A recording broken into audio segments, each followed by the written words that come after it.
human beings and pattern recognition. So the human brain is essentially pattern recognition. You could even argue that the the soul is pattern recognition on the spiritual dimension. But let's take the physical for example. So the reason why we become wiser, hopefully, generally, as we become older is because we're better at pattern recognition. We're better at pattern recognition in relationships. We're better at pattern recognition at work. We're better at pattern recognition in life in general. That's why there's different ways to enhance your pattern recognition. You can take courses. You can study so that you can understand patterns in different domains. You can have work experience. You can have relationship experience. You can have life experience. You could have a mentor or a coach that could teach you higher levels of pattern thinking. So human beings are hardwired to recognize patterns. It was kind of like when we lived in prehistoric times, like in the caves or whatever, that we had to understand when we're on the hunt, whether it was a predator or a prey, whether it was something that could kill us, we had to keep our distance and have an escape route. Um, or whether it was something that was not harmful to us. So that's where the fight or flight mechanism comes in. That's one aspect of pattern recognition. Another is what they call approach avoidance, which is another name basically for fight or flight. Um, we size up a situation very quickly, intuitively.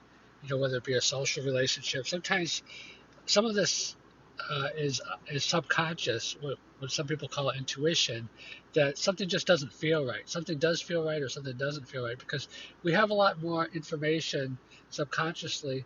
That's why a person, like, if they're untrustworthy, you might kind of like, they might say something and it might just kind of rub you the wrong way, even though it might be an innocuous statement or just a look or something. Like if you know someone, you can tell when something is wrong. What's askance with this picture, because it's either consciously or subconsciously giving us a message that's different than our general pattern. That's why they say that sometimes we don't actually see people. We see our what's called schemas or patterns for people. It's like if you think of a person, you tend to think of them as a stable thing. Like Bob. I'm just making up a name.